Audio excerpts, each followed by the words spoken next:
ഇന്ന് സ്കൂൾ തുറക്കുന്ന ആദ്യത്തെ ദിവസമാണ്. ഞാൻ വളരെ എക്സൈറ്റഡ് ആണ്. കാരണം കഴിഞ്ഞ അധ്യയന വർഷം പോലെ തന്നെ ഈ വർഷവും എനിക്ക് ഏറ്റവും പുതുമയുള്ളതാണ്. കാരണം പുതിയ സ്കൂളാണ്, പുതിയ വിദ്യാർത്ഥികളാണ്, പുതിയ സഹപ്രവർത്തകരാണ്. എല്ലാ കാര്യത്തിലും ഒരു പുതുമയുണ്ട്.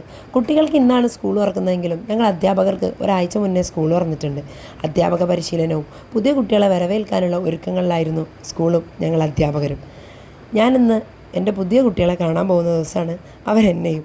അപ്പോൾ എന്തെങ്കിലും ഒരു ചെറിയ ഗിഫ്റ്റ് കൊടുക്കണം എന്ന് എനിക്ക് നല്ല ആഗ്രഹം ഉണ്ടായിരുന്നു. അങ്ങനെ ഞാൻ കളക്ട് ചെയ്തതാണ് ഈ സാധനങ്ങളൊക്കെ.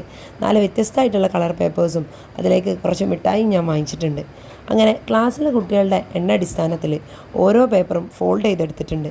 അങ്ങനെ അത് ഒരുമിച്ച് പിടിച്ച് കട്ടാക്കിയിട്ടാണുള്ളത്. ഇതുകൊണ്ട് ഞാൻ ഉദ്ദേശിക്കുന്നത് വ്യത്യസ്തമായിട്ടുള്ള കുറച്ച് കളേഴ്സിൽ കുട്ടികൾക്ക് ആദ്യത്തെ ദിവസം തന്നെ ഒരു പുതുമയോടെ തന്നെ ഒരു മെസ്സേജ് നൽകാം എന്നതാണ്. അങ്ങനെ ഓരോ പേപ്പറിലും വ്യത്യസ്തമായിട്ടുള്ള കോഡ്സുകൾ എഴുതിയിട്ടുണ്ട്.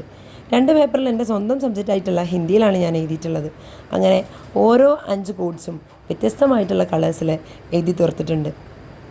ഇങ്ങനെ വീഡിയോ എടുക്കാനും ഈ കളർ പേപ്പർ സെറ്റ് ചെയ്ത് തരാനും മിഠായി എടുത്തു തരാനും എല്ലാം എനിക്ക് അസിസ്റ്റ് ചെയ്യുന്നത് എൻ്റെ സ്വന്തം ഇൻഷുർ. ഫൈനലി നാളത്തേക്കുള്ള എൻ്റെ വർക്കെല്ലാം കംപ്ലീറ്റഡ് ആയിട്ടുണ്ട്. രാവിലെ തന്നെ സ്കൂളിലെത്തി, ടീച്ചേഴ്സൊക്കെ നല്ല ഒരുക്കത്തിലാണ്.